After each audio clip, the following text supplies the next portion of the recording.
Okay, we're going to go ahead and okay, we're going to start this workshop on code enforcement. Please, Ian, if you don't mind, because we are with the public, say who you are and where you're coming from, and anybody that steps up to speak, we ask that you do the same. Yeah, good morning, Commissioners. So I'm Ian Tracy, Environmental Health Manager, and this meeting was brought about in general at the request of the Commissioners, and I apologize, my sound is not muted. Let me fix that. Okay. So the purpose of this meeting is to discuss code enforcement, what our current position is, what our current staffing levels are, and our ability to pursue code enforcement cases. It's a very complex issue, and just in general, code enforcement is not just environmental health. Code enforcement is building. Code enforcement is planning, and there are other code enforcement aspects like what the Sheriff's Department does that also integrate with this. So there's a lot of moving pieces to it, and there's been changes over the years, and there's also historical context to how Mason County has been doing code enforcement that affects what we're doing. So should have had this slide up when I was saying that. In general, these are the as far as the programs that are here to speak today. These are what we're representing. Food, not so much, but food we do have code enforcement as far as environmental health goes, and I think there's not a whole lot of fire code enforcement that happens, but not really. They can correct me if I'm wrong on that. So I pulled some numbers for our programs, and currently we have 47 sewage cases open, 245 solid waste cases, and 277 cases for DCD, that's Department of Community Development, and I couldn't really break things out too much there. Just the way their cases are currently tracked, it's hard to say what is what. There are building code enforcement issues, but I think for the most part they're not captured in those numbers for DCD. And only recently was environmental health able to break out our sewage cases. Before they were all just clumped under environmental health. So the key takeaways, I don't know if you can see my mouse on that one. Anyway, so the dark red and light red are environmental health cases, and the dark green and light green are DCD cases. So in general, with a code enforcement program, you can see the first bar is the cases that have been opened or received. So let's look at 2019. You can see we received a huge number of cases. Let's say 225-ish, and we closed a little over 100 cases. And you can see for those years, 2019 through 2021, we receive more cases than we close. And that's a problem in code enforcement because you end up getting this burden of cases where the total caseload that you have or case burden you have on a department grows and grows and grows and grows and grows every single year. And you don't have more staff to handle those cases. So what happens? Cases that you've been to once, you might not go back out to for 6 months, a year, longer. And follow-up is really, consistent follow-up and working with property owners is really how you close cases in most situations. So if you don't have people going out there for a year, that landowner's forgotten that interaction, or they see it as the county doesn't care about this, it's not a big issue, county's not going to do anything. That's really the message that you send when you have a program like that. Now you can see in 2022, that was the first year we had an extra staff member in code enforcement, and for environmental health, you can see that we closed more cases than we opened. That's where you want to be. Part of that is taking care of a backlog of cases. And then in 2023, early on, we added a third code enforcement staff member, and in 2024, I think our numbers are going to be even better. But you can see, community development still has that unhealthy situation where you have more cases being opened than are closing. So just what these numbers indicate to me, that's an area where they need help. That's what this data tells me. So Kel has her own opinion, and Kel can speak to that. But just when you look at those numbers, they can be very illustrative of what the health is of a code enforcement program. When you see things like that, you want to see either the same number or more cases being closed each year than you're opening. You don't want a huge carryover because that just slowly downward spirals your program into being very ineffective. Any questions on this? 3 code enforcement that you're talking about, is that just in your department? Is that? I'm just talking about my staff. That's what I have 1 sewage code enforcement person, which is great. You can see we have less sewage cases, but sewage cases have a very high priority, and we need to be able to jump on those and get those corrected as soon as possible. So having a dedicated sewage code enforcement person has been very helpful for our program. And then I have 2 solid waste code enforcement staff members. And really it's 1 3/4 plus other stuff they do with, well constructions.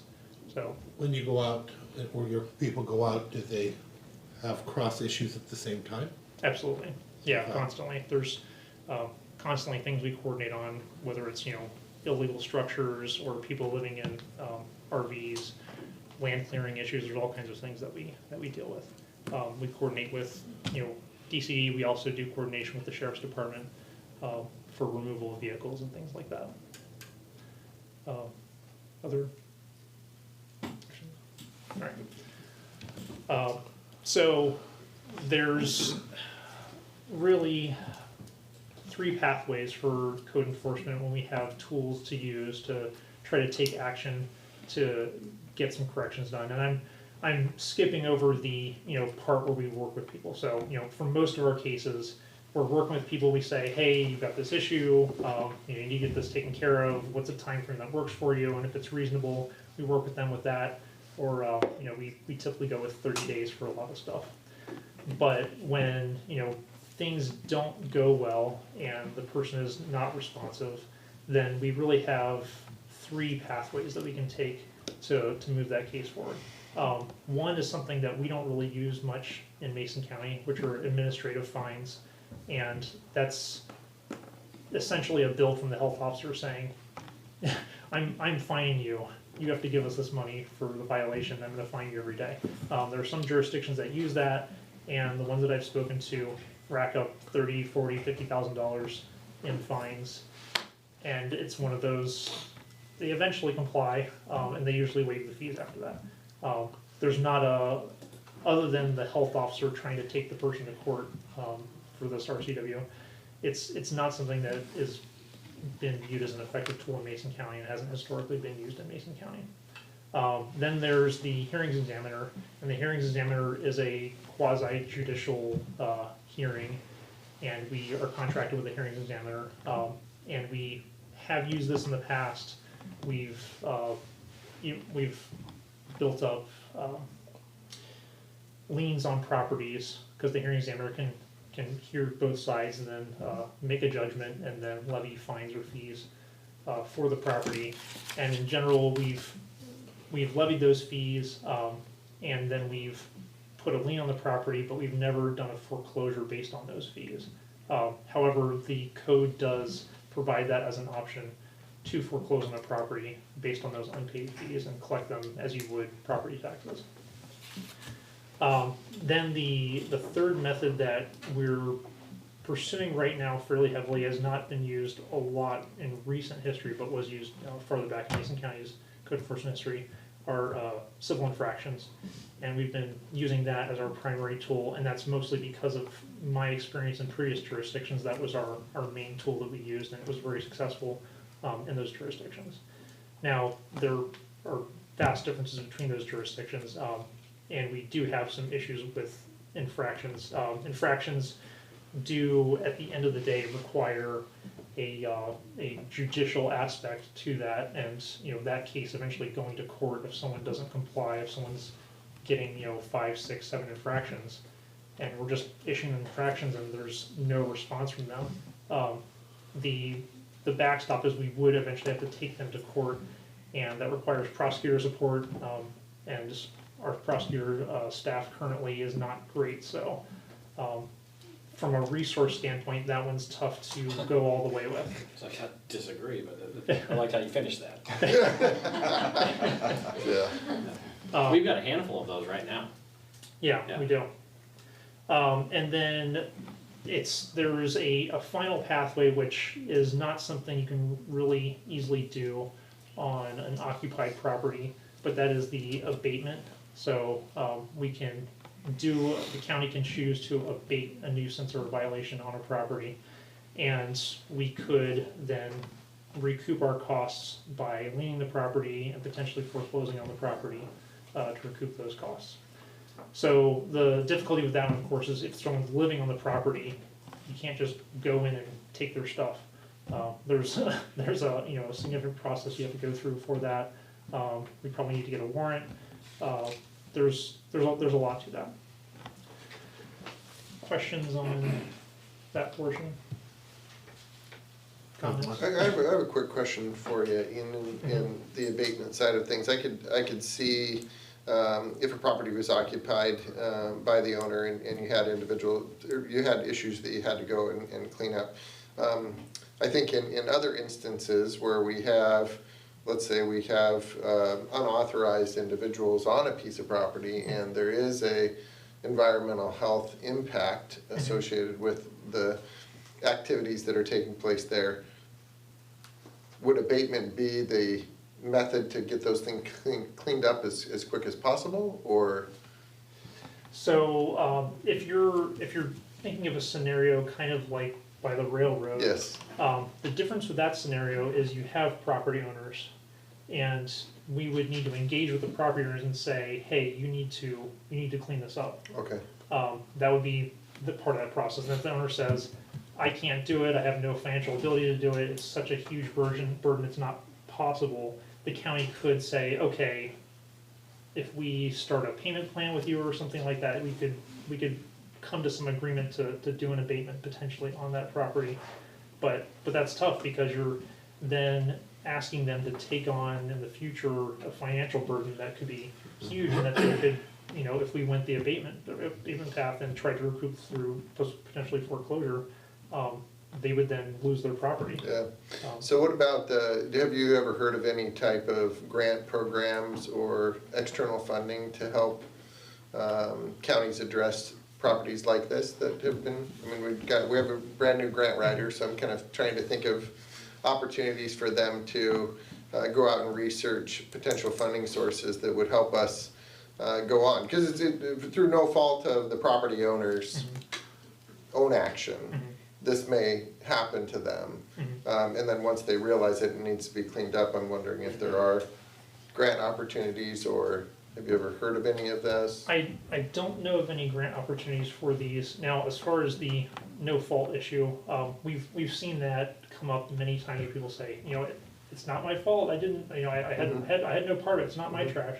But in many of the cases, the property owners let the people stay there. It was a temporary thing. Yeah. You can stay for a week, and then it turns into 2 weeks, and then before you know it, it's 2 years later. Yeah. So many of the cases, it's not their fault, but they did enable the situation to some extent. And those I think would be different, definitely, but Yeah. I'm thinking of the ones where they may not even know that individuals are there, and then when you find out that they are there and you try and address the issue, there's a significant cost associated with how do you clean that up. Trespassers.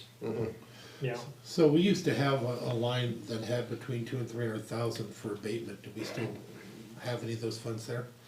Do you happen to know how much we have in there these days? I do not, That's on the building side. yes.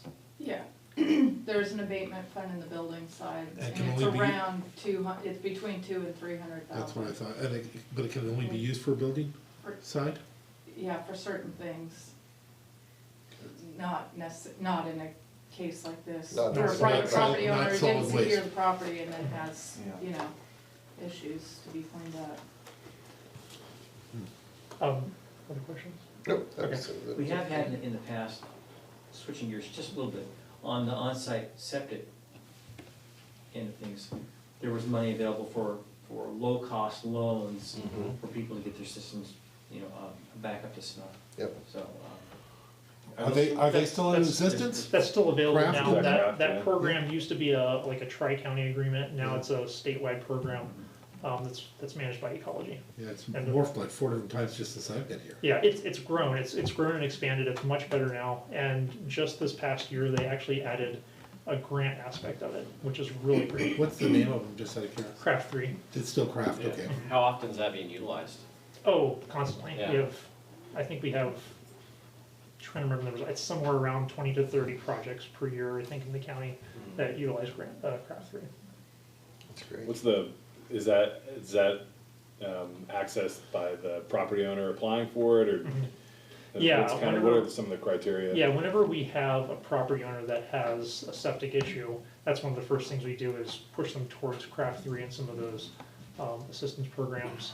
And in general, it's just like, getting a home loan or some other, or a car loan. They have to go and apply and see if they qualify. And there's a low-income focus to that program, and they will change their rates and what the program will support, and what resources they'll support to them based on what their income levels and what their ability to do things. Do they just do septics and the like, or have they morphed into other things these days? They have added a few things, they've also taken away some things. They have a shoreline loan now, and they've changed, it's all in flux, they're constantly changing it, which counties have access to it and which states have access to it, because they're also in Oregon too. But they had a program for, that recently went away, that was for replacement of mobile homes, which was, something that was definitely needed. I don't know if they'll bring that one back or not, but that was. Can you share that with us, the link and the information, please? Especially Absolutely. since it keeps morphing, it'd be nice to be up to date on it.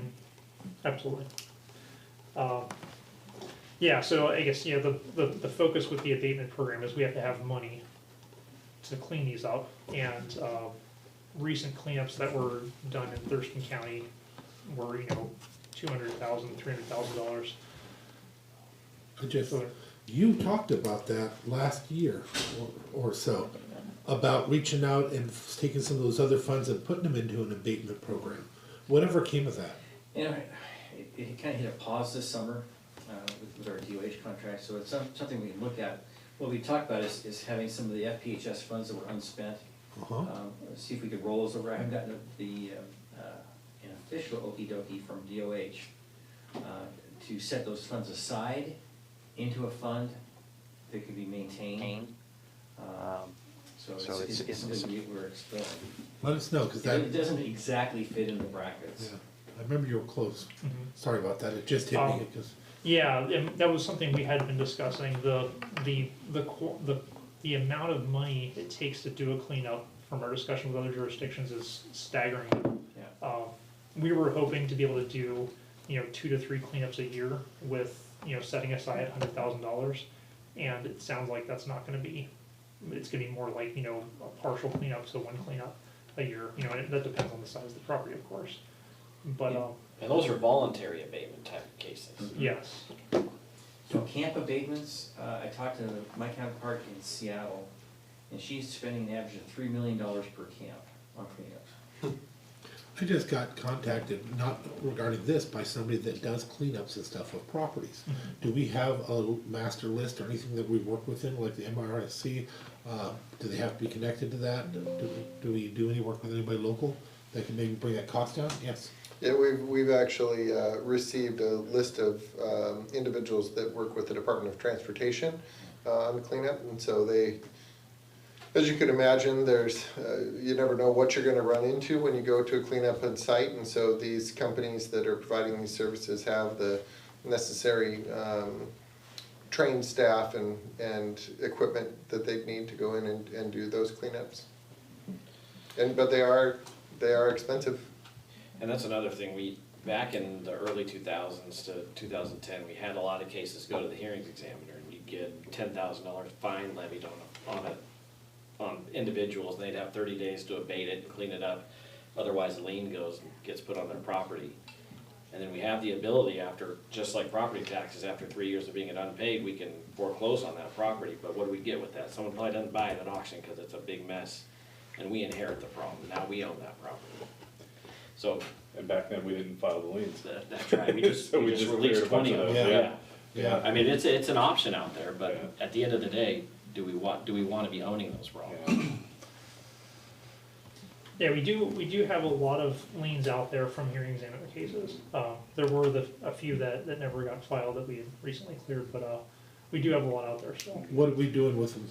Because They're at the state where they've, you know, a lot of them have been cleaned up, but the, you know, the liens have never been paid.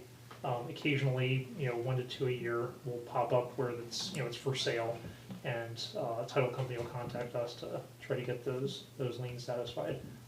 Right now, my understanding is that money just goes to support our current program, and pay for our current positions.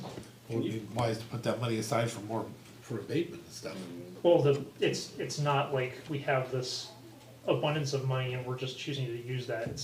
It's money that's really needed to make us whole, to support, because right now, and let me see if that's on my next slide. So right now, as far as code enforcement goes, when it comes to funding, the actual county is only paying for about 1/4 of 3/4 of an FTE.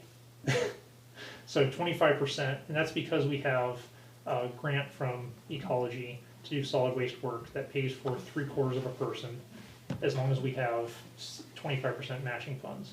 So Mason County is not paying or putting a huge investment in code enforcement directly when it comes to our, you know, general fund dollars or anything like that. The rest of our code enforcement money comes from the State Foundation of Public Health Services funding. And so that's where that money is needed to make that program whole. We don't have an income source that really funds code enforcement. So when we do get that money that comes in from, you know, an abatement lien, or just a lien being paid, that's needed to make up that match for that state grant. Are all 3 of those positions the same? 25% grant match? No, only 3/4 of a person is funded by that grant. That's Wendy Matthews. So she can spend 75% of her time on solid waste code enforcement. That other 25% has to be spent on well construction to make a full position. What about the other 2 positions? The other solid waste position is a full-time solid waste position that also has, I'd say about a, you know, 15 to 20% time investment in wells, that is doing solid waste code enforcement, and that's the state FPHS funding. And then the sewage one is, I believe, coming from permit fees. We used to have that one funded by FPHS, but that one I think is now from permit fees. Do you remember how much we put, what was that we put on permit fees for that purpose? Do you remember? Do you Code know? enforcement, It's not really part of the permit fees. We did have that discussion a long time ago. I think it was $5 we talked about at the time, but that was a long time ago. We never, yeah, we don't have a line item that I'm aware of at this point for that. thank you, go ahead. So funding is something that we're short on. And like I said, you know, environmental health, I think because of the FPHS funds, has been able to make some real headway with our cases, and, you know, get those, you know, those bar graphs to start going, you know, in a positive direction. But we're definitely struggling when it comes to, you know, funding on code enforcement. So, you know, when it comes to our current challenges with code enforcement, we have, you know, past practice. So we need to not deviate extremely from how code enforcement is done in the past. And what I mean by that is we need to be fairly consistent.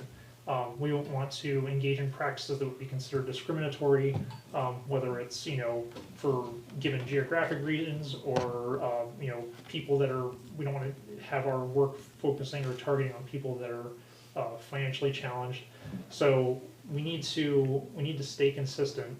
And what I'm getting at when I talk about that item is, if we were to go and start using the foreclosure method that we have in our codes. So, you know, we build up all these fines and fees, we decide to do foreclosures. it's typically a practice that's going to be taking property away and taking homes away from people that are, financially challenged. They're just end up being the ones that usually have those cases against them. So if we deviate strongly, we suddenly start taking properties away, there's the challenges that Tim mentioned, plus there's the disproportionate impact that we have on the community with those. So there's trying to stay consistent with what we've done in the past while also innovating our process and being more effective, without it being overly burdensome on the community. I guess that's where I'm trying to go with that. There's also the code enforcement staffing issue. In my opinion, DC code enforcement needs more staff based on the data that we've seen recently. There's the prosecutor resources right now, those challenges that we have. Judicial support, I've spoken to our neighboring jurisdictions, and they have code enforcement programs that are, very well staffed. They have dedicated prosecutors, and their cases still take many, many years to resolve. The problem that they have is they get into the court system, and the courts are overburdened and do not want to see these types of cases, and they don't put a big emphasis on these cases. So let's say tomorrow Tim became fully staffed, and he said, here's Joe, he's going to be your dedicated code enforcement prosecutor. It wouldn't turn things around. We would still have other challenges. It would definitely be a help. It would absolutely help, and it would improve our current situation. But there would still be a lot of cases that would just be a massive resource drain because of the amount of time it takes to go to court over and over and over again. The neighboring jurisdictions are going to court 8 to 9 times just for one case. And the criminal cases always are gonna take priority over any civil case. And would this go to district court or? Well, we currently practice with the civil infractions in district court. If we were to ever get to a point where we had an abatement team to work on abatements, you'd have to go get warrants of abatement, just like you would to go on anybody's property. Get court orders to allow you to do the work. Keep track and keep inventory of what you did, what you took, what you cleaned up. And then we get a set amount of fines to get recouped for. They typically don't get paid back. We're leaning the property and then potentially foreclosing on it to get recouped. Now, we talked about grants too. How are those, I'm wondering if there is a way to maybe add a fee to the permits or something like that that could help us get grants, or now that we've got the grant writer, maybe we can find more grants out there. But I think that's the biggest issue for a lot of these people. They don't have the money to even get to clean their property or to dispose in the first place. Yeah, absolutely. A lot of them want to. Right. Yeah. A lot of them don't want to. Some of them don't want to, but a lot of them want to. I mean, they do a fantastic job with the resources they have with voluntary compliance, and Kel's office also. Yeah.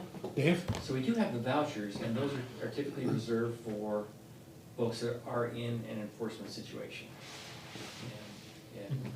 And that does help, but it's not our complete solution. Yeah, How often definitely are helps. those used? They're used. We've had inconsistent use of the vouchers. I'd say over the past 5 years, we had a really good year where they were all getting used, and then we had this downturn where we were only using about half of them each year, and we just were begging people to use the vouchers.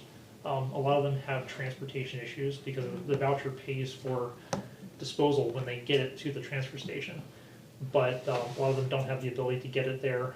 Some of them can't physically do it.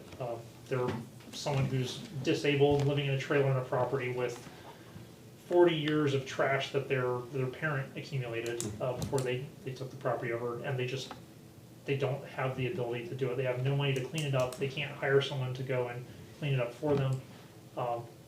There are some bad actors out there, but there are a lot of people that just have this problem. They just don't even know how to start or how to tackle it. I wonder if there's a program that we can look into that, because I know that there's a lot of businesses out there that will clean things up, so I wonder if there's something that we could maybe look into that we could cooperate or have an agreement with companies that can help do that, so we can maybe there's a, Yeah, I yeah, don't the key, like you said before, is just a funding source. You know, there's gotta be money to do that work. There's not enough volunteers out there that can, that can absorb the burden of, you know, solid waste issues and other issues that we have. What do you think the funding gap is for where you are now to what you would like to be at? Not necessarily what you'd like to be at, because I'm sure that's a higher number, but Well, I to mean, be more effective at this work. yeah, I mean, that's a really hard thing to pin down. I've thought a lot about that. Yeah. And the problem, you know, number one, we need goals for our program. Like, what is the goal? Where do we want to be? How far are we willing to take our code enforcement program? Because that will determine what the financial need is. I think if we had an abatement program with an abatement fund, that would be used for a good number of properties. But those abatement costs are just astronomical now. And then, you know, how do we keep the funds full and usable without getting, you know, sucked up on one or two projects and then we're waiting who knows how many years before we get it refilled by you know, someone, you know, paying a lien. Do you, of the cases that you have open today, do you have them ranked in order of kind of most serious to least serious, and kind of how do you gauge that, and then how would you utilize that kind of knowledge to maybe talk, you know, to go after, you know, abatement on some of those? I mean, would you, does it make sense to like clear a bunch of the ones that are, you know, less, cause you know, that would be less complicated and just get them off the books, and then you don't create a bigger problem? Or would you prefer to put resources into these more complex cases that could be super expensive and take a long time to work out? I think from a staffing standpoint, you know, right now, as you saw with the numbers, we're closing a lot of cases. We're able to keep up with those that can comply and those that can, you know, clean up their properties.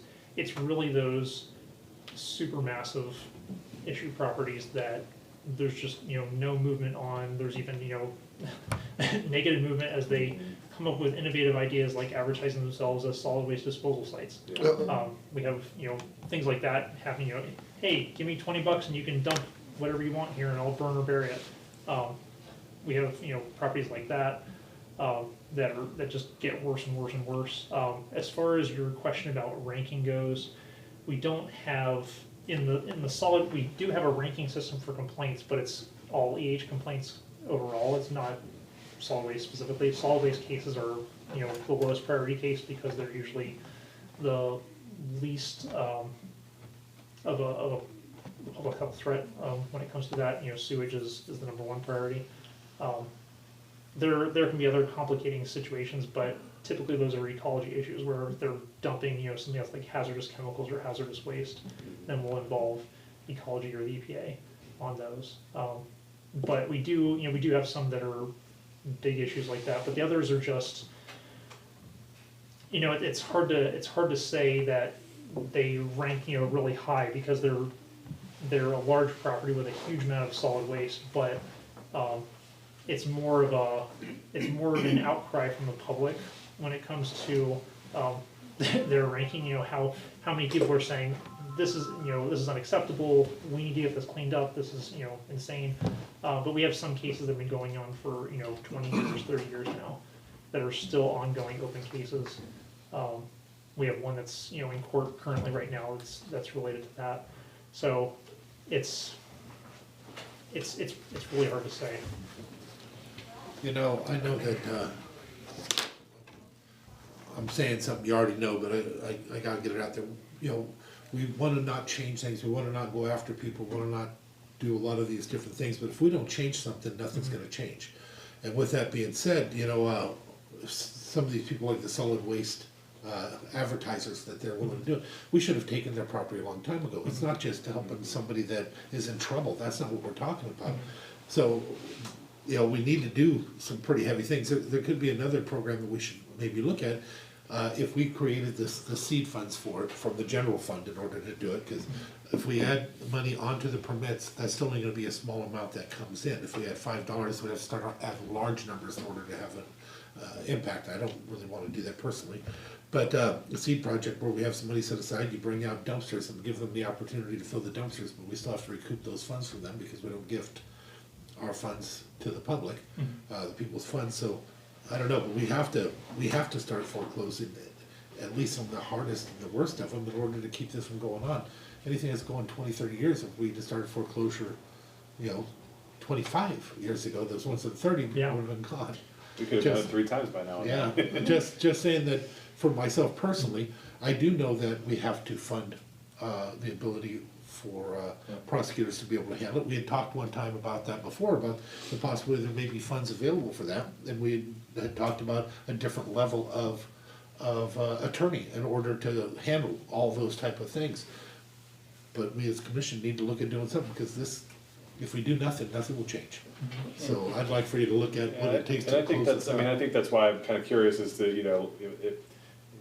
if the ranking, maybe isn't the right way to put it, but I mean, I think if you found your top 10 bad actors in the community and we just went and hammered them, these are the people who are just, they're choosing to be defiant, I think, in the face of these regulations and enforcement, and just kinda lean on them the hardest and make some progress on those, and you're always gonna have the neighbors calling in on nuisance properties and things like that. I mean, if it's truly an issue, then that's one thing, but I think those are easier to address in the moment. But if we just really kind of plugged away at some of these, I mean, obviously, if you're advertising your property as a, some kind of a junkyard or whatever, where you're taking other people's trash and stuff like that, like, Yeah. we just can't, I mean, that's just unacceptable, like, I just don't think we And I can think the tolerate question that. is the right question, because I agree with you, that's one of the things I was wondering myself, is do we have a hierarchy that we can look at? Because we have to start picking off some of them. The thing is, if we focus on, what's the old expression, how to eat an elephant, one bite at a time. We need to start taking some bites, even if it costs us money to do it. Because as you're showing, you're doing great with what you have, but we need to come a lot further than that. Yeah, and I agree with you. Like I said, with past practice, we have not foreclosed on any properties that I know of, for, solid waste code enforcement. It's not like I've been here forever, so I'm not like, a 20-year expert or something on Mason County. But no one that I've talked to has any memory of us ever doing foreclosure for solid waste issues. So definitely guidance from the commissioners on what you would be willing to support when it comes to foreclosures, what criteria. Well, I've been around long enough, I can remember. I remember Bears Cove had a really, really, really horrible house. And they ended up going through and foreclosing on it. They foreclosed on it while it was still a disaster. And then it was picked up at auction and covered everything, and they cleaned it. Are you sure that didn't happen during a tax foreclosure? Because we have a lot of them where they're a major issue. They and were they're going slow. after them at the same time somebody had passed away, and they were Okay. trying to find who it was, and they were finding them. This was when I first came in. But this is my community I live in, so I was Yeah, intimate with that particular, how many other ones went on, I don't know, I just know that particular one. And so as they were going through probate and everything else, the property was being leaned to be taken. And that's where all that was happening, but that was a long time ago. The county's only ability to foreclose on these liens is that they get treated like a property tax. Yeah. So then they have 3 years to pay those back, and if they don't, they just get sucked up in my annual foreclosure process. You don't just get a foreclose on them Yeah. outright. yeah, And even then, I'm sure there's restrictions on, if there's anything left over, it has to go to the property owner and stuff, that's what happens usually. Surplus, yep. Yes, Yep. during those. But we could also charge, fees and stuff, and I think there was at the time, but like I said, that was 12 years ago. So, yeah. Previously, we had, my finance manager has corrected me many times, said it's not a fund, but we had a pot of money set aside for solid waste abatements. And that money, I think during the, I think they said during the 2008 economic downturn, was reallocated in the Yeah. county and was, never refilled, so. what do you think would be a good starting number? Well, I'll put it a different way. If you were to have a pot set up with a couple $100,000 in it, could you start to look at ways to be able to do it and restructure so it keeps coming back in? I'm We not can- saying, yeah, we speaking can- on behalf of the commissioner, We I'm can, just. we can look into it. As far as, seed money goes, Dave and I had the idea of, $100,000, to put in from FPHS, but, given the cost that we've seen from neighboring jurisdictions, it's gonna have to be at least, $250,000 to $500,000, just to be able to do projects, Yeah. because one project could be, one of our projects could be. And if we do foreclose and we do get these properties back, then the county's responsible for cleaning up the properties, because they're not gonna clean them up before they leave. Right. So, and that's expensive. Several of the county properties that we've gotten on, tax foreclosures, we've had to go back in and clean using county crews. But if we went in and cleaned, then we wouldn't have that issue. That's why we would foreclose, is because we expended the money to clean it. And the money that we spent to clean it is what we'd be going after for the foreclosure. Not necessarily. That's how it should work, or why would you be So foreclosing? if we get if we, The fines and if we fees. find them and get these fines, say $10,000-15,000, they don't pay those back, they don't abate the property, it goes on and it gets treated just like a property tax. They don't abate it. If they abate it, we'll typically forego those fines. We want the property cleaned up, we don't Yeah. necessarily want the money.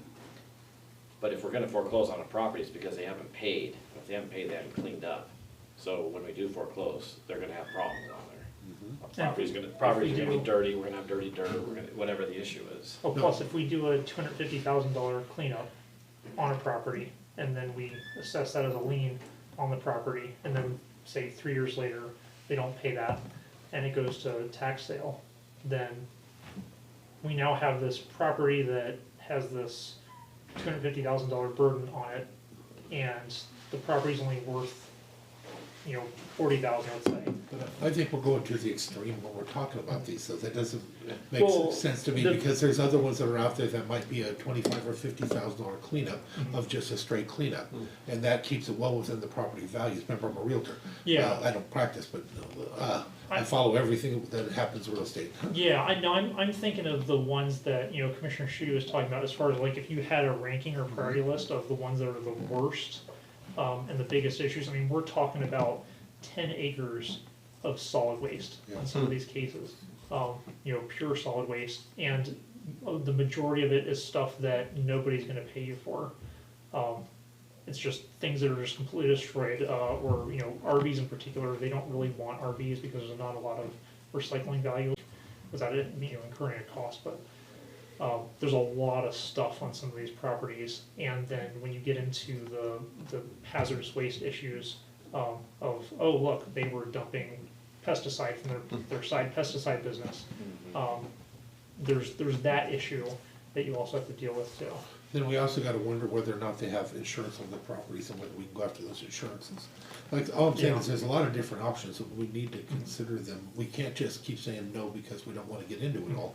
We have to find a way to say yes and get into it, and it may be the top of the top, or it may be some of the other mid fruit, because we know we can accomplish it and we can afford to accomplish it. But having a ranking, as Commissioner Schutte was talking about, seems like a ranking based on what you think the costs are gonna be, and cleanup at least.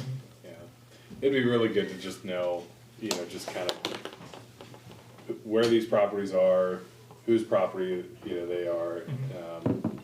I'd like to have those conversations very publicly too.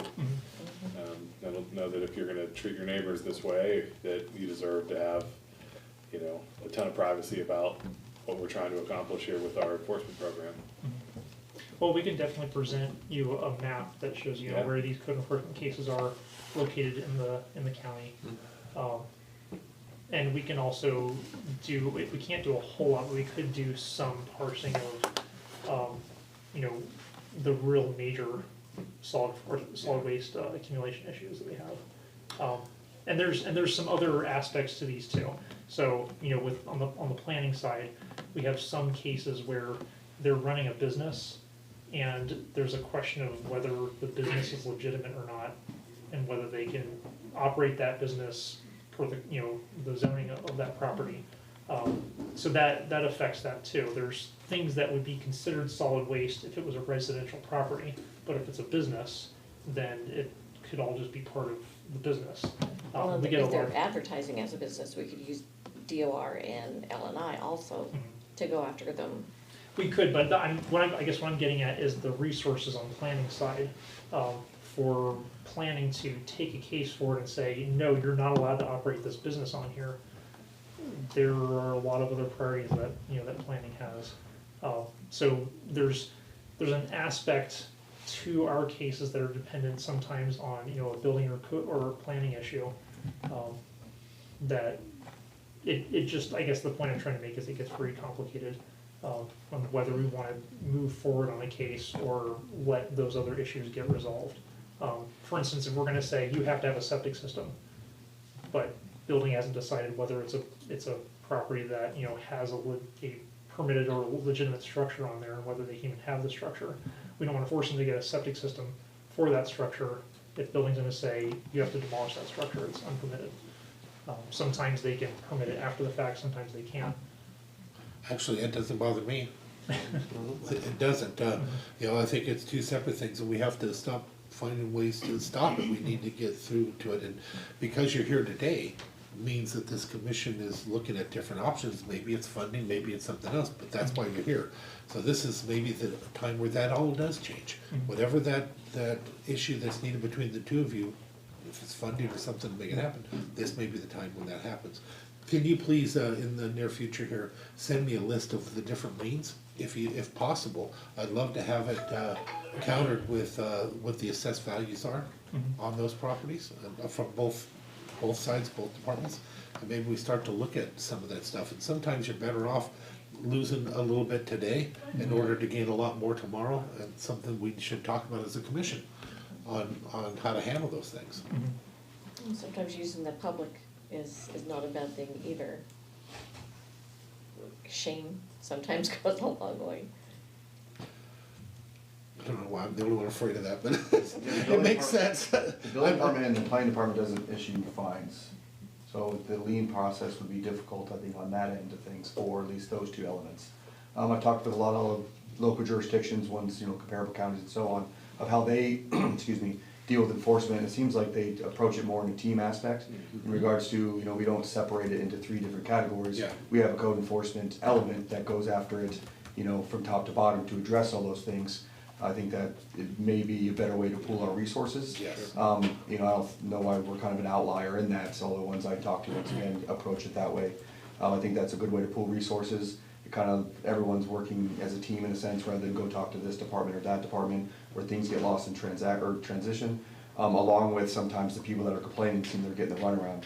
You need to call this department, you need to call that department. So I think that may be something too to think is kind of overhaul this program in a sense to make it be more effective and pool our resources since they are so limited.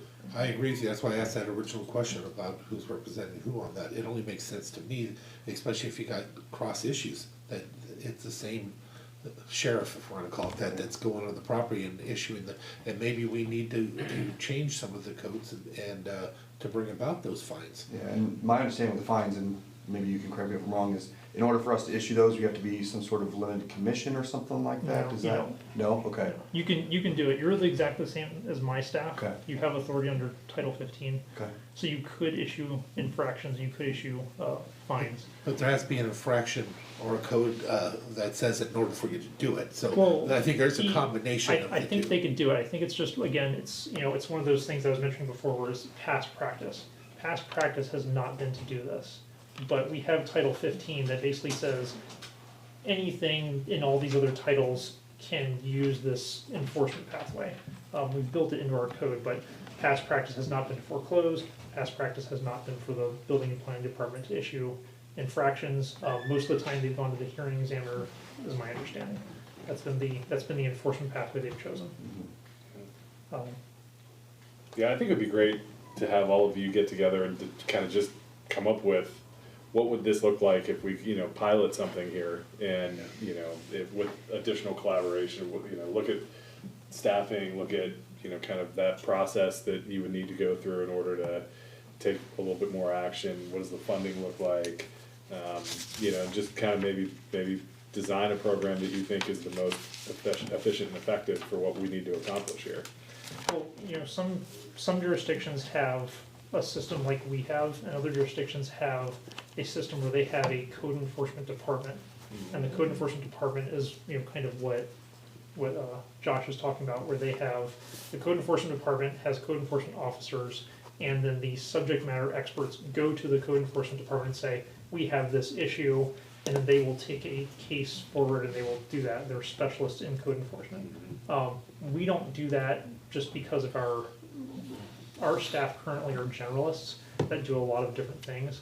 And if I have one person doing environmental health code enforcement, it makes it really messy, because then their priorities get mixed up, and they also don't have the expertise they need in that field to be able to get the person to do what they need to do to protect public health. Because there's so much crossover. They get all tied up with, oh, I have X caseload, I need to respond to these within 30 days. But when you have sewage issues, you really need to be able to just pound those and get those done and make as many visits as possible. And then everything else gets left to the side if you don't do that. So there's arguments to be made on both sides to have a code enforcement department with subject matter experts, or have, specialists in each type of thing. About 4 years ago, the city of Shelton had a program that was working very well. They actually had their animal control, which was also code enforcement, which did a little bit of all of it, because they were in the same location doing the same thing. So it actually was very successful. Personalities change that, and everything goes apart, and then you put it back together again later on, because what you're doing doesn't work. It's something we have to look at. But as we're looking at some of these other options, that could be another option, is putting together all of them. But just throwing it out there. And also, on your percentages for your employees, for the grants, please check on your granting to see if it has to be for a specific person, or if it can be for a pot that we can build into. For example, Public Works, we have something for Public Works, we have them do it, we bill them or they bill us, and we pay into Public Works. Or you have one person that's doing this job, they pay 20% to this account, 20% to that account. Can you look into your granting and see if it has to be person specific, or if, let's just say we have 6 code enforcement, as each person goes into your area, they can build into that account for those monies. If you would look into that, please, because that'd be something I'd be curious to see. Yeah, I can tell you that we only have one grant, and for the ecology grant, it's very specific to a staff member. It has to be one person, and they have to do specific work that grant actually has deliverables that we have to meet, and it has to be very specific. A portion of that work is not code enforcement in the solid waste code enforcement in the community. It's actually solid waste work with licensed facilities. So we have a bunch of licensed solid waste managing facilities throughout the county. I think it's about 20 of them. What about the other 2? The other 2 people are, well, one of them is the Foundational Public Health Services money, and that's money that is intended to just meet the needs of public health. So we said, we have a lot of solid waste cases, we're gonna dedicate this money to solid waste. So that could be built into. That could be. Okay, and what about the other one? The other one was funded by the fees from septic permits, which is a little debatable whether that's, how that funding can be used or not. But that one, knowing that one could be built into as well. That's not person specific. It's not person specific. Okay. Go ahead. What else do you have for us? I saw Dave was shaking his head. If it's a matter of building into it, then I have to find other funding to support that person full-time. No, I know that. It would be, what I'm thinking in my head is it's a combined effort for a lot of different things. Instead of having 3 doing this and 1 or 2 over here doing this, we have 6 total, and we can build into it to utilize those funds while we're doing other things. I'm not looking to just take them away. It would be to utilize those monies, but spread it out over many different people doing many different things. If we did it. Yeah, I understand. I still have to figure out a way to ensure that there's a stability funding for the position. And with that position then build other programs. Yes. That's what I'm talking about, because that's what we've done in I the mean, past. that's what we do, and a lot of my people wear 6 to 10 different hats. I mean, Yes. I build 30 different programs myself. But for those positions, we tend to keep them as our subject matter experts in their program with a dedicated funding source.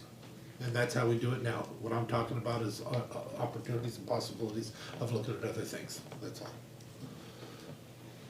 Okay. As far as the presentation goes, that's all I have. It sounds like the commission is in general supportive of doing some foreclosures, in certain circumstances. So, utilizing that pathway, or at least taking, the steps toward I that think pathway. we said we're open to looking at all the different options, but to actually start to do things, and that might include foreclosures or what, that's what I thought I was hearing, but. Yeah, and I think what I'm hearing too is that we want to hear what your needs are. So how can we help you achieve what we're looking Right now, to we get need, achieved? yeah, right now, I would say environmental health is good on staff. Kel, I don't wanna put words in your mouth, but it seems like you probably need some staff for code enforcement. Yeah, so in the building and planning side, we historically always had someone representing Which finance? on the building and the planning. Right now, we only have one code enforcement person, and the building side has been vacated for quite some time, and we're now in the process of working with HR to fill that. We do work with Ian's team because there is overlap on issues. But outside of like solid waste and sewage stuff that seem like are obviously health safety priorities, we have things that are in the planning side, environmental stuff, that clearing and buffers, that, ecology sees as a priority for us. We have on the building side, people building without permits, and those kinds of things that we're in constant pursuit of. The building side has been lacking for a couple of years now. And so we're hoping to catch up on some of those issues, but there's a lot of things that are not, I don't know that they're in your priority as far as, those solid waste sewage stuff. So we just have to take that into account, that there's still things that we're still pursuing. And yeah, I guess resources and, actually humans on the ground doing the work. Right, cause I know that that's what we can do to help, to get you in a place where you guys can do what we're asking you to do. But I don't know what, I don't know how many bodies you would need, I don't know if there's, do you need, I don't know the resources that you guys need to do this. So what I'd like is for you to come back with, I need, however many people, or office space and maybe rigs or whatever, but I would like to know what it's gonna cost, or what you need. But I'd like to see you try to work together. And we do, that's, Yeah, no. I know there's, But I mean even cross-staffing, Yeah, you know. and I think to Ian's point, the staff is very important, and then just support of the tools to use to fulfill those needs in regards to, fines, and then, but what path does that take us down in regards to, foreclosures and so on, is that support you guys have, because that may be a tool that we can start using more efficiently, at least on the building side of things, to try to gain compliance. And maybe it's time for you to also look at bringing this stuff to include into our codes, or whatever we do it for fines and other types of penalties. Work with the prosecutor's office too, and. Yeah. yeah, so the things I would say are, maybe on planning, on DCD side, some additional code enforcement staff. And then we need probably more than what Tim can currently offer when it comes to having some kind of legal support. I mean, we've talked about hiring someone who's not a prosecutor to, to support those cases. I don't know if it needs to be an attorney or if it can be a paralegal. I know Dave was mentioning being a paralegal. I don't know what your opinion is, Tim, when it comes to that. Yeah, attorneys are hard to come by, but I think it would have to probably ultimately be an attorney that does the work. Mhm. Especially if we start getting into abatements, they're the ones that have to go to court and get those warrants. Yeah. Well, and as we start to go out and things maybe change in that department, which I'm hoping we're gonna be talking about soon, then maybe we have a lower end that we could bring in that's directly out of school or something like that, that could do these types of things and work those, and then work their way up into other things, but I don't know, but we have to start with something. If you can put together for us, then we could look at how to incorporate it into them, but right now, we're doing nothing. We want to see us do something. Any of this stuff included in either of your budgets? There's, oh, you mean? Don't you have a briefing, Cal, that you were gonna bring forward for this position? I thought that I already had. Oh, okay. I mean, we had a code enforcement person, that person turned into an inspector. I'm just trying to refill it, and there's just a holdup on the, When you say a person turned into an inspector, did we reclassify the position into an inspector? Or I did we just don't know. leave it empty and they moved into a position? They were doing code enforcement, and then they were in need of inspections, so that person just started doing inspections, and then they left the county. I think we ended up hiring Todd, so anyway, but I I just meant kind of. It's just Thank you, been you long. just triggered a little memory in my brain there, but yes, I do remember the conversation we've had with HR. And there actually is a position that is open now. It's in NeoGov, it hasn't been approved yet, it's holding up for, I believe, union issues, I'm not sure. Oh, Because okay. originally we had a Mary's code here, so she enforcement, might then they have a went to comment. building, but now I need to convert back. But Who's So here? Mary's on, so she may might have- Mary, you're welcome to unmute and speak now if you'd like. So it's a position conversion, and the union, as far as I know, is supportive. But obviously we'll need to make sure that the duties are good to go, but basically it's just a position conversion so Cal can fill the need that she has. So then that is different then, so it doesn't already exist, we're converting it from a inspector to a position?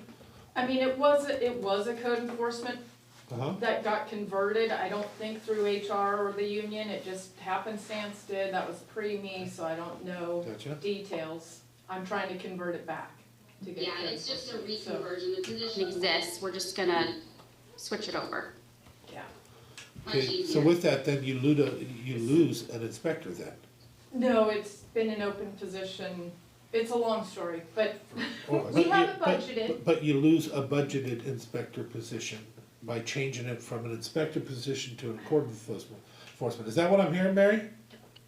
Yeah, that FTE is going to convert Yeah. from the code inspector to the enforcement because that's the need of the department right now. There's no additional FTE, it's a conversion of the Yeah. FTE. So maybe we should be, because you still need your inspectors, we might wanna consider looking at, We have, if we fill this position that we have budgeted with a code enforcement person, we're fully staffed, other than a building official position that is out there already, so that's the need, but once that's hired, I mean, Okay. we've got the staffing is, so you're telling me Complete you don't with- need a Additional FTE. not at built this in- time, that's okay. correct. Okay. So has that already come before us? We didn't, we, actually, that was something that, since it was just a conversion of a position, we wanted to notify the board that we were doing that, but it didn't require any additional budget, and that was something that, Usually though, when we change a position, when we create a position, that usually comes before the commission. I think we briefed it like 6 I weeks ago. remember something Yeah. about Yeah. it, yeah. I'm pretty sure, I could go Yeah. back But and I mean, look, even but Yeah, 'cause more I than remember briefing, you usually when we briefing- change it, I remember you briefing us on this. and it was actually part of, we were just talking about this to say, let's make sure that we have DCD here to talk about code enforcement, because all of these positions are really required to work together. So yes, there was a position there that that used to do code enforcement within development services. And since that was predominantly doing inspector work, when we went back out, we specifically identified it as code enforcement. So I guess my Or question. we want to. I guess my question more to the point was, are these needs addressed in your 2025 budgets? No. Okay. Not for environmental Yeah. health. that was interesting. Not for Environmental health Okay. commissioner, Yeah. no. Okay. DCD, Yes. there's yes, yes. at this time. Somewhat. And it'll be hard for me to know until after the code enforcement and the building site is complete and they're working together as a team and working towards doing, starting to look towards foreclosure and time sink on that. What additional, staffing we'd need in the future. Cause I do wanna say, if you go out with one person from you and one person from you, when that one person could have done both jobs, that doesn't make much sense. So when we have the opportunity to work together on some of these, we need to take advantage of it, because just, to simplify one thing out into Tahuya, how much time does that take for that one person to go from building and planning all the way out there and all the way back, when you already have somebody from environmental health going all the way out there and all the way back? That's just a lot of money, so if any chance that we have to put them together, Well, like I said, that's a decision that you guys have to make, really. Do you want a code enforcement I think department? that's what we're saying here Yeah. today, is we need you to tell us what you think would be most effective. yes. Mm-hmm. Cause accomplish the we goals could that come we- up here, we could that sit have. here and we could have a roundabout conversation about, Mm-hmm. you know, different questions that we might have or whatever, but we need your perspective on what would actually be most effective in the field. Mm-hmm. And so we need you to come back to us and say, we need X, Y, and Z.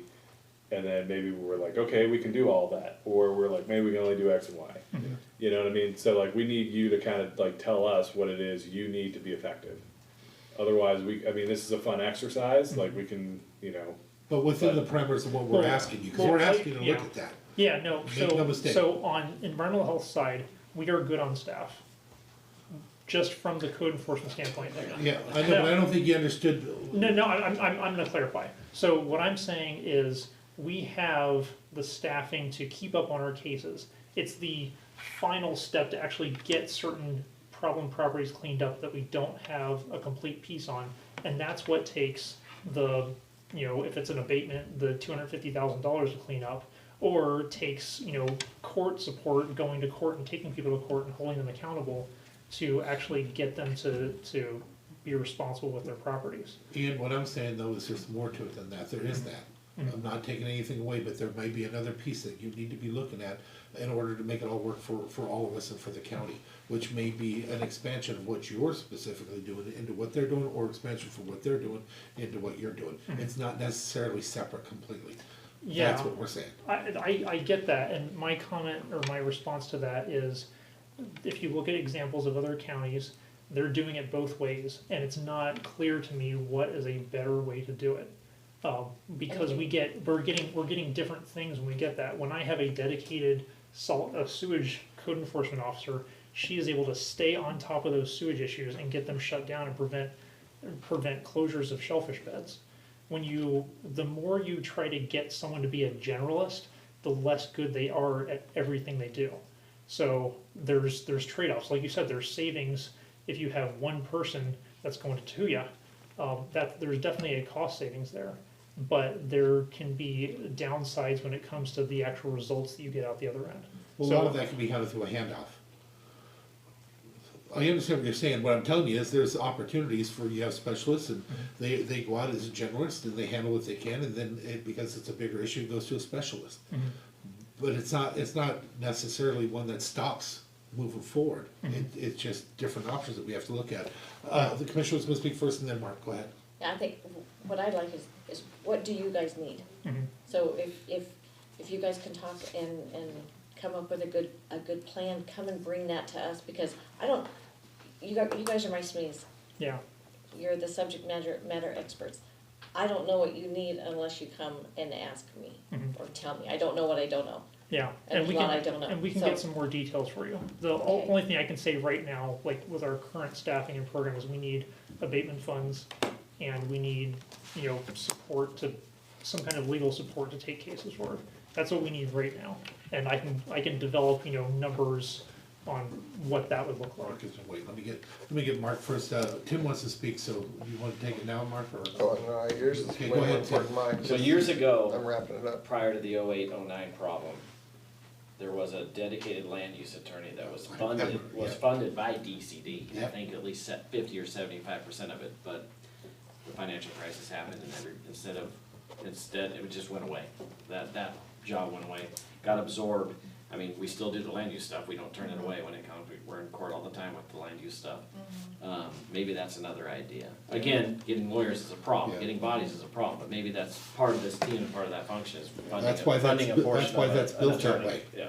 Because that's where the land use attorney used to sit. I mean, they sat over in that office, they were almost separate from our office because they were funded by DCD. I don't know if they had a grant, I can't remember. No, But it was no, Darren, there's then it no- was TJ, it's Darren yeah. and then TJ, Yeah. yep. And they did not only the enforcement stuff, but also just Yeah, standard now we just do- shoreline yeah. hearing So- court stuff Yeah, and, Which We're- we we're just kill- yeah, absorbed. now you guys have. We're killing our guests. Go ahead, Mark, and let's try to wrap this up. What do you Yep, got? so I was gonna try and wrap it up with so I've definitely heard from the board that you're interested in how can we, improve our code enforcement and the actual ability to hold people accountable when they are violating the code. So I think that we can have Public Health and Development Services work together on a plan for how do we address this from a county-wide perspective and coordinate these efforts together. Obviously, there's going to be situations where it may be only a building issue and not an environmental health issue, and there may be instances where it's environmental health and not building. But coordinating these efforts together, tracking these together, working with the prosecuting attorney's office to determine what type of legal support we would need and the quantity of that legal support would be beneficial, because then the prosecuting attorney can come to the commissioners and say, here's the additional resources that I need. I believe that we're on a path to create the individual subject matter experts in each one of these areas now. I'm just waiting to make sure we get the unions to agree to that. Before we close this out though, does planning and building have anything extra that they'd like to say and include in this conversation? I think I know where your priorities are, but there are a lot of enforcement stuff that we just do on the sidelines that may not point out or become a priority, but you probably hear from your constituents, you know, a shed put on a property line, that could take a tremendous amount of time and effort that we have to dedicate resources to if that's, you know, part of our code. So there's everything like that, fences to then the big solid waste, you know, life safety issues. We try to prioritize life safety. As you There's should. all kinds of nuisance stuff. So, yeah, I feel like we could dedicate the entire DCD staff and still have enforcement issues outlying. So I think we're continue to work with Ian and coming up with a plan on. It's the planning stuff that takes the longest. I mean, we got the Friends of Oakland Bay right now in the middle of court. You know, it's the Grunt Venture. That's an enforcement case. I mean, Right. those are all enforcement cases. Yep. It's a long process, you know, a lot of people don't wanna comply, so therefore you have to march it down the path. And right now, building's kind of triaging it, just life safety items, cause we are down staff. When we obtain that staff member, that should help us hopefully address some of those things. However, it takes kind of both sides to tango in a sense in order to gain compliance, and that's the difficult part. I think that's what kind of Ian's asking for is, and we'll discuss more of what tools would we like, I guess, and gain your support and see where we can implement those. Yeah, now's the So we'll time, come because back. you have our support right here. It's just, what exactly are we supporting? Anything further? Appreciate everything you're doing. I think it's a really tough nut to crack. I appreciate the commissioners dedicating time to talk about this and to actually get this ball rolling. So I feel like we have good information that we can get together as a team and talk about the path forward, and we'll come back to you guys. Okay, so when are we gonna come back together here? We're gonna take a break for a minute and then come back for the. So we have another Yes. scheduled discussion regarding the non-represented salary comparison process. Yeah. So why don't we take a quick 5-minute break and then come back? Is that enough? Take 10 just in 10? case. Okay. Yeah. I'll entertain a motion to end this one. So moved. Second. Hearing no objection, So 11:20. the Public Works is this one's ended. We move on to the next. Well, She is today. Good job. Independently, I want stuff done, Yes, I love so it. I'm not afraid to do it. Command experience. Okay. I forgot to put the picture. All right. We're unmuted. No, we're good, we're good. Good. Good morning. Good morning. Good morning. We're gonna go ahead and open this work study in regards to pay scales and stuff. Mary, you're on. Thank you. I wanted to just introduce our consultant, Alexandra Sheeks with Cabot Dow Associates. And Alex has been extremely instrumental in not only both our class and comp studies, but Mary, all I'm the sorry. Yeah. Commissioner Trash just remind me of something. I want to make it real clear to the public, This this is a work session, so we do not have back and forth, so please do not step in and speak. If you have any questions, please do them in writing, and if you will do them in writing, we will get the answers to you. We will have another meeting of which we'll read the questions and the answers to the public. But again, a reminder, this is a work study session, and only the staff that we're calling on is to participate in it. With that being said, Mary, please continue. Thank you. But Alex has also been instrumental in helping us with our one-offs when it comes to class and comp around the county, which I really appreciate her support. And so she's here this morning to kind of go over what the study is, what it encompasses, what the process and methodology look like, and kind of just more of an education session for the board. So Alex, I will turn it over to you. All right, thank you and good morning. So today we just wanted to present the overview of the salary or the compensation study process for the non-represented positions. And I will go ahead and share my presentation and we'll take it from here. So we last shared this presentation or did this study in 2022. A little bit about us. We are an independently owned human resources consulting firm specializing in public sector collective bargaining and human resources management and compensation. And we're privileged to work with Mason County and have enjoyed doing so for the past few years. So we'll talk about the background of the study, the process and the results, and then a conclusion and questions. Again, we're not asking for a decision in this process because it is a work study, but just trying to inform you and update you on the process. So Mason County conducts a compensation study for its non-represented positions about every 2 years. We last provided that study in 2022. And in this year, we performed a classification review of all non-represented positions and descriptions. I'll talk a little bit about that more in a minute.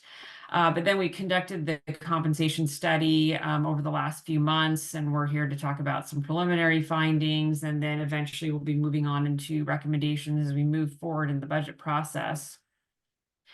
So some of the objectives that we typically have in a compensation study is that in a compensation system, is that the compensation is internally equitable, so positions are paid equally within the organization for similar levels of work and responsibility, that the results and the system are easily understood, that we're able to externally compare your compensation system to other similar organizations, that we stay flexible to meet the changing needs of the county, that it's financially sound and sustainable, and that it's effectively and efficiently administered. And these are not just policies or goals that Mason County has, but these are really best practices that we would recommend any of our public sector clients to adopt. So starting with the classification process, we had supervisors review the position descriptions of their positions within their oversight, and the county HR reviewed them as well. And then finally, we reviewed the position descriptions, and we provided some recommendations for clarifications based on market observations and best practices. It's kind of an iterative process where we ask questions and seek clarification on some of the classifications that were made. We're also in the midst of performing an FLSA exemption review based on position function, market comparisons, and then just keeping in mind the salary thresholds that change every year based on the state minimum wage. We're also looking at considering standardizing job classifications across the county so that if you have a position title in one department of the county, that you know that can carry over to another department and that there isn't any question about the differences in job duties. And overall, we're really emphasizing, I would say, the quality of the job description, not necessarily the quantity. So what really defines a job classification is the scope of work, the budget authority, the supervisory responsibilities, the independent judgment, the level of skill and background and training needed for a job position. So as we go through and look at the classifications and review them, we're not simply seeking to add lists of duties to those classifications, but rather to really improve the quality of those job descriptions so that when we go out and look at the market, we're looking for other similar positions that have the same levels of responsibility and duties and all of those things that we mentioned. So again, it's more of a qualitative review rather than just who's doing the same amount of work. this just shows in a big complicated table here about the comparable agencies that have used for this year's study. And these were, of course, used and vetted in the past year or so by the board. They've been used by the elected official salary commission. And these were reviewed based on certain parameters for Mason County based on population. So 50% below, 50% above classifications for population and budget and FTEs and all of that. So a lot of these counties are similar that have been used in the past. So Clallam, Cowlitz, Grays Harbor Island, I believe Jefferson, Lewis, and Skagit have all been used in the past. This year, and going forward, we've added Kittitas County and Walla Walla County. And we are using this more often where we're looking at other jurisdictions across the state of Washington for comparison, because they do have some similar qualities in their size, their departments. By way of example, we do some work for Kittitas County. They use Mason County as a comparable agency for their studies.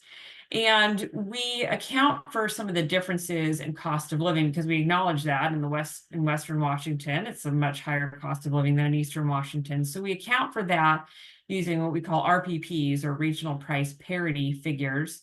They come from the Bureau of Economic Analysis. They use census, metropolitan statistical areas to determine cost of living.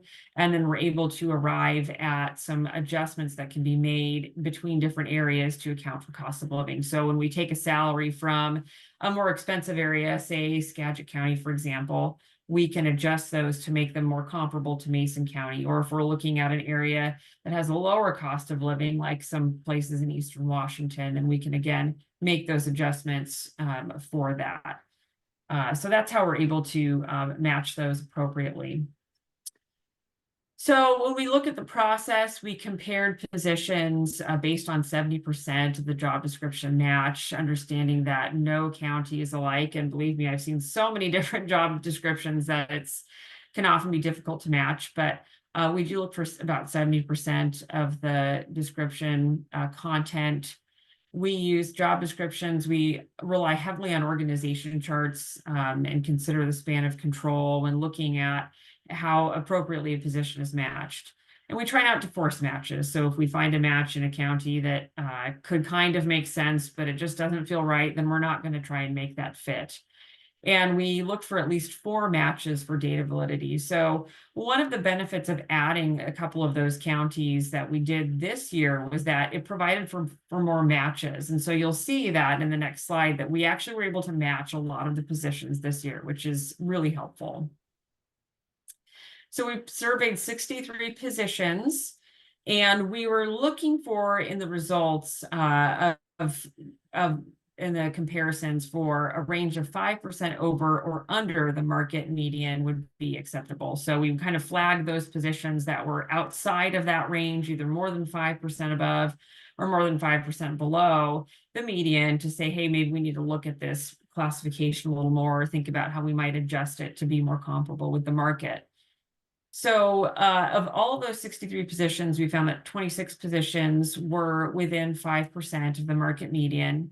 And that is at the salary range midpoint. And when I talk about that, what I mean is that every salary range has a minimum and a maximum. So as you start with the organization, you start at the minimum, you gain tenure, and you move up to the maximum. So we were looking at the midpoint of the salary range for comparison purposes. And 17 positions were more than 5% over the market median at the salary range midpoint. 17 positions were more than 5% under the market median at salary range midpoint. And then 6 positions did not either have enough matches, or they're looking at further review because they're new positions that are being developed. We have a couple of positions that have been classified together in the past, and we're looking at whether or not some of those need to be differentiated more based on the particular job duties that they have, or the particular department that they're in, that might require a higher level of analysis or higher supervisory duties or responsibility and things like that. So That's great that we were actually able to match all of those positions. And if a salary or a position comes in outside of the 5% range, either above or below, it doesn't necessarily mean that we need to change it or it's something's wrong with it. It may mean that we don't understand the classification of that position as well, or we just need to take a closer look, or something's changed over the past couple of years compared to the market that maybe we need to reconsider differently. So again, it's not an automatic trigger to say we need to change this, but it does give us pause and say, hey, what's going on with the market, and do we need to look at this position a little differently? This chart just kind of, again, shows where all the positions ended up. So for the positions of all the positions surveyed, the ones that were 5% or more below, and this breaks it up at the low end of the salary range. So the salary range minimum, 19% of those were below, 27% were more than 5% below at the midpoint of the salary range, and then 14% were more than 5% or below the maximum of the salary range. And then for those that were over the 5% of the median at the low end of the salary range minimum, 28% were more than 5% over at the minimum of the salary range. 24% of the positions were more than 5% over the midpoint of the salary range. And then 22% were more than 5% over the high point of the salary maximum. And then I think the kind of the telling sign here is that most of the positions were at market. So 43% were at market at the salary range minimum, 44% were at market at the salary range midpoint, and then almost half of them at the market at the high point of the salary range. So these numbers were different last year, or 2 years ago, I should say. They were definitely more on the below side, and now these have moved up. And so I think that's a good sign that the county is being flexible and staying current with the market. And again, at the end, I'm happy to explain these. I know I'm throwing a lot of different numbers and terms that all kind of intermingle, so I'm happy to go through that some more. So now at this process, we are still in the process of reviewing the data, making our fine-tune adjustments, making recommendations for non-match positions based on internal equity and market patterns. Again, we're looking at some of the classifications that the county currently has to see where we can standardize job titles and terms to make it more understandable for county staff as they look throughout the organization, and then looking at job classifications that maybe have the same title, but actually, when you dig down into them, do very different things. So we're trying to kind of true up the job descriptions and titles, if you will. We see this as an iterative process, so we are constantly being flexible and changing, understanding that situations in the county change, needs change, and trying to be flexible and nimble in how we study these salaries and compensation and how we implement them. And so then we'll be going about implementing changes, working within the parameters of the budget, and then continuing to review and meet market and organizational changes. And with that, I'm happy to go back to any of those slides or answer any questions that you have. Yeah, I want to remind the public that this is a discussion with the commissioners and staff. So if you have any questions, we are open to hearing them, but do them in the form of a written question. And when we have another briefing on this, we will discuss your questions and provide you the answers. With us, though, this is a work study for the commission. I have a quick comment. So what I'm reading, which is something I already knew anyway, but although we actually fall closer to the 25th percentile, we try to look real hard at the 50th percentile for representation for our staff. We've been 75%. We keep there or better. And the other, we try to look at each time and see if it may be necessary to do a spot increase to keep them up there with the other ones. Is that a pretty accurate statement? So, yeah, I think so. We adjust, as if I'm understanding the question correctly, we adjust as we need to, but it seems like the the positions are tracking with the market for the most part. Alex, can you go back to your screen where you actually have the comparable counties that we use? It was right at the start of your presentation. So I think this is what you were referring to, Commissioner Nelson? Yes. Or- Yeah, if you look at our population size and stuff, we are not in the 50th percentile. And some of our people understand are paid even more than the 50th percentile. But we've been trying real hard to maintain that. So when they fall below that, we try to look at them and we have discussions later on whether to adapt and to do some spot raises. That's something we didn't used to do here. We're finally at a point as a county when we have the money and we have the expertise to be able to pull this off. So that's why the increases have happened. Not everybody got increases, and you can see why. There's also other ones that for our staff to understand and know that they've been working real hard to actually create and find comparables. Because at one point that was really hard to do, but because of the excellence of the folks we brought in, they've been finding more and more ways of making those comparables and getting that to represent you better out there. And I'm very proud of the work that they've done. I want to thank Cabot Dow and Associates, and I want to thank Mary. I'm really proud of everything they've been doing. Commissioner, you have any questions or comments? Yeah, before we go too far, Mark, we need an email address for people to send their questions to. Who do you have somebody that, do you have an email address that you would like those questions to go to? I'm gonna defer to Mary for that. Mary, do you have an email address you want people to submit questions to? I think, however it's done normally for workshops, I don't know if they go to McKinsey or. We don't. Just give them yours, Mary. Sure, yeah, that's fine. You can give It's McKenzie Pam. also, but yours for HR, because you're gonna have to be the one to answer the questions. Yes. Let's see, send them to me directly, so mrancier@masoncountywad.gov. And you're in the address book already, so the employee address book. And Mary, share everything So with that's great. McKenzie when you do get it, please. Yes, ma'am, yes, sir. Thank you. A couple things I did want to really quick. So I just wanted to emphasize that this is prelim data because of the things that Alex pointed out around, you know, what we still need to slot, we still need to kind of look at internal equity and some of those things. So it's extremely preliminary. So that's why we're not going into super details yet. I did want to also emphasize, if staff is here, especially management, it's extremely important that position descriptions and org charts are kept up to date.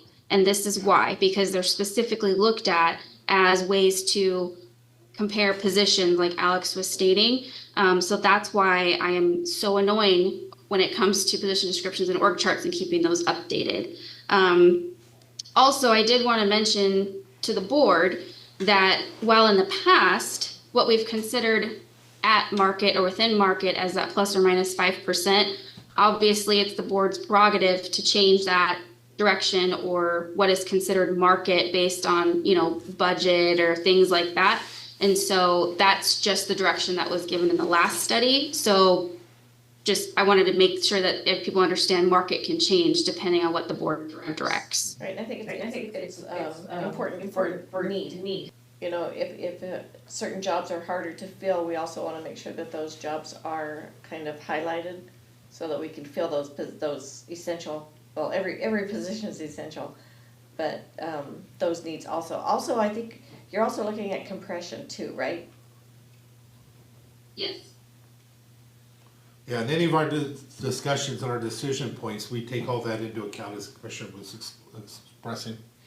Mark, you have something to say? Yeah, Erica, can you pull up the screen that you had, kind of where our positions fell? And I think Mary's point, it kind of helps with, yeah, there you go. Mary's point in terms of where we're focused right now. And Mary, could you reiterate to the commissioners kind of the direction that we were given in the past and where we're focusing on now? Are we focusing on the mid? In the past, we had direction to focus on the mid. So right in the middle of the pay range, right? So step 5 or 6 or step whatever on your pay scale. And then plus or minus 5% either direction was considered within market.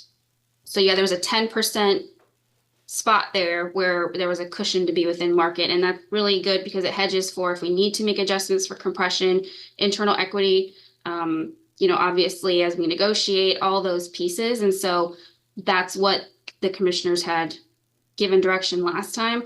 Also, honestly, I think the commission was pretty generous in that market that they gave as within market, because I've seen a lot of organizations have plus or minus 10%. So there's really a 20% spread. And so I think that the board's been pretty generous in what's considered within market. And so you know, I think that that's a really important point, and Erica, thanks for bringing this up. Alex. I'm sorry, Alex. Did I call you Alex? Did I call you Erica both times? I apologize. Yeah. I'm looking for an I don't Erica. know why. I don't know why. Who knows? Now you made me lose track of what I was thinking. I was kind of focusing on that mid. I think when I talk to individuals that maybe come up in question, how did you guys come to this? How did you do these comparables? Oftentimes individuals look at the highest pay associated with what position they believe are comparable to them, and realize that we're looking at the entire range of pay from low to high, focusing on that mid-level. And so that's what really brings out, and it's, unless the commissioners want us to change that direction, that's where we are focusing, is we want to identify those things that are 5% or more below the mid. And understand there's many points of interaction that we're looking at. We're not just saying this is the one thing we're looking at, so therefore you're paid too much, or this is one thing we're looking for and this you're paid too little. Understand, I can't tell you how many of them have contacted me over the years telling me how everybody else gets paid more than that, and it's not accurate. We're doing the work to do it. We didn't used to be able to do that. We didn't have an adjustment like this until only a few years ago, when we made it a policy to continue to look at it. Now, not everybody got jumped up because it wasn't there. Some of them got jumped up twice because it was such a disparaging difference that we had to do it in two phases. But that never happened before. This is all something that, as you can tell, and was expressed, we're trying very hard to take care of the employees because we've had the money to do it. We didn't always used to. We used to be the most broke county out there. We're holding on to it. We're trying to do the best we can for everybody. But again, we didn't have the tools to do what we're doing now until here. Please don't expect perfection, and we're never going to get you to be higher than everybody else. It just doesn't usually happen that way. Don't expect that. Yeah, don't expect that, Liz. So Mary, can you tell me, you're reaching out to the department heads and the managers, are you getting good response back from them as far as the job descriptions and the org charts? Yeah, for position descriptions, and then I've provided Alex what we have on file for org charts, and we've reached out to the departments that we've kind of needed updates from. I do think that having everything in the kitchen sink in the position description is still a conversation we're having countywide, and so trying to, as Alex said, understand the quality, not quantity of the position description, and looking at those high level functions of scope, budget, management, all of those things are really important for people to understand. But for the most part, yes, I've had some really good back and forth with the non-reps. There's something I also want to point out. In the old days, everybody used to try and pad the job descriptions in order to try and get a raise. It doesn't work that way. As you can tell now, we actually are able to compare your positions with everybody else. It's not an appropriate thing to just start throwing extra jobs in there and think that you're going to get a reclass. A reclass is something that is specifically structured, and it takes a lot of change to do it. With a reclass, at some point, we're gonna have to deal with the unions and talk to them about actually having a different position, because that's what the reclassification is, unless there's already a position there for them to fall into. So please, for all the employees, please remember that. It just isn't that simple. As we said, we've had elected officials that just throw them in there thinking that's gonna happen to get them a raise. You get the raise because your comparables in your market doing the same type of jobs went up. That's where the raises come from. Where we didn't used to. We used to just give you, when I first came in, they weren't even given any raises for the non-representative for years, and they hadn't. Then I remember our first one being like 1.58, and everybody was tickled because at least it was something. But since then, we've done a lot, and these spot raises have really made a difference.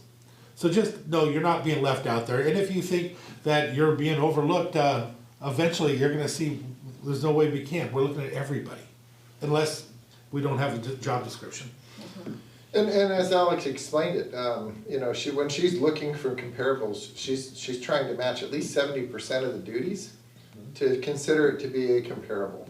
Now, I think that Mason County is not unique in the sense that sometimes we created positions out of need. So we would take maybe two separate functions and combine them into one person and say this individual is going to cover this. And so now when Alex is going out there to do these comparisons, she may not find comparables. So the last time we did this, that was a big challenge for us. In the interim period, Mary has actually taken some of those positions and really done an individual evaluation when we don't have comparables, looked at kind of where they sit within the county, how do they compare to their peers within Mason County itself, and how do they compare to where maybe their staff are at, right? So individual staff members at a lower level, those sometimes are easier to find comparables for those positions. And then looking at where does the individuals that sit above those people fall, even if we don't have comparables. So she's developed a methodology to be able to value those. I think that one of the ones that we dealt with last year was our director of indigent defense, so our defense attorney. And we couldn't find comparables because a lot of counties that are similar our size contract out for those services to private attorneys. And so Mary went through the process of actually looking at the staff, and I believe Alex helped us out on this in determining what are the appropriate steps between positions, and we were able to actually set the salary at a more reasonable amount for that individual, so that they wouldn't be overlooked just because they didn't have comparables. Okay. I think that kind of goes back to what, you know, Alex's point about outside of market, right? So if it's outside of the market, it doesn't necessarily mean an adjustment needs to be made. It means that a deeper review is potentially needed, and along with the ones that we weren't able to, you know, match for. So I think using that as a flag, as opposed to, oh my gosh, this position needs to be Y rated or this position needs to be increased. Okay, let's explore a little bit further and let's see what else is going on in that position, and maybe there needs to be a change, or there's a gap, or duties were added that shouldn't have been. I think it's a great opportunity for us to kind of dive into what's best for us organizationally. And typically in the past, I think the commissioners are looking at those positions that may be 5% or more over their comparables.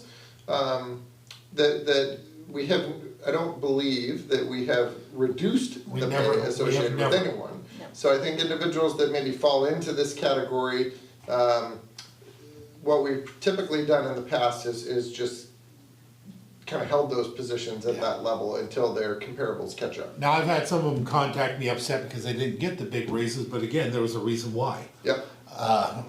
But we never took anybody down. Yep.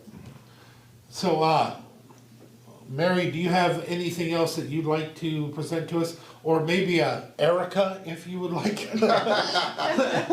Sorry, Alex. No problem. I think that's all for me. Again, just laying out the basic outline of the study. Again, emphasizing that this isn't the end, so to speak, that it just is the start of our analysis and looking at fine-tuning the classification system. I'm excited to look at especially some of the positions that you know, have been kind of categorized together, some positions that have terms that maybe aren't reflective of their particular job description. So I think we've done a good job, as was said, over the last few months, really fine-tuning those and making sure that our communication and our titling and the terms used are clear and understandable. And that's really our goal, is to make sure that employees are understanding what is going on in the classification and the compensation system. Maybe not always agreeing with it, but at least understanding the rationale and providing some data to support it. And I do think that the fact that it's data driven, right? So making sure that there's integrity in the process. It's all about numbers, looking at compression issues, internal equity. It's about data. It's not about we like so-and-so or don't like so-and-so. That's not even it's the position. It's not the person. It's always the position because people come and go, but that position has to do what it needs to do in order to help us get where we need to be as an organization. So those are the things that are taken into account is the data. And I just wanted to emphasize that and how that's really important when it comes for the board to make decisions. Each decision is based off a triangulation of many different data points. Nothing personal is what was just said.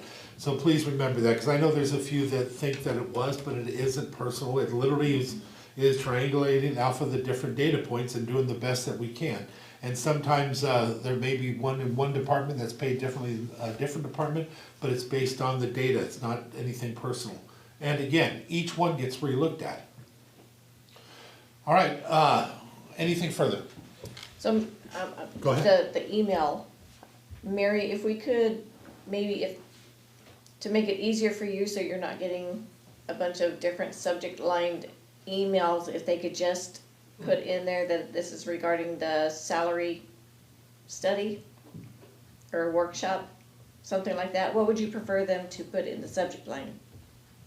I don't care. I try to stay on top of my email. See, I'm trying to make it easier for you. Salary study. Yeah. Do salary study. It would be appreciated. Yep. Yeah. Anything further, Commissioner? Next steps. So what are you planning another meeting soon or another workshop? What's the next step? Yeah, I thought one of the questions would be answered in a briefing through us. Okay. So we don't need to have another We'll need to workshop. sit down with Alex and get a list of kind of which ones we need to delve into further, which ones we need to talk about slotting or benchmarking, and then when like the ones we couldn't match, like talk through what best practice would be for those. And then I would like to be able to bring recommendations or at least results to the board within the next 4 to 6 weeks. Sounds like a plan. That's what we were expecting. Okay, That's all we've got. all right. Mark, anything last words? No, I just appreciate Alex's work on this and Mary too, so look forward to continuing to dive down into some of those details so that we can get some results out and get them incorporated in our budget for 2025, and so absolutely looking forward to that. Yeah. And again, don't forget to ask the questions. They will be answered. Don't worry, we'll make sure of it. Yeah, and they'll be answered in a briefing. Yes. So this is a separate work session. I think that what we'll do is get those, Mary will accumulate those questions. We can take a look at them and see if there's similar themes to them, or if they need to have an individual response associated with that, and then we can bring that back to the board during a briefing. So a regular Monday morning briefing. Sounds good. I will entertain a motion. I move that we adjourn. I will second. Hearing no objection, we are adjourned. Thank you, everybody. Thank you. Thanks, Alex. Thanks, Mary.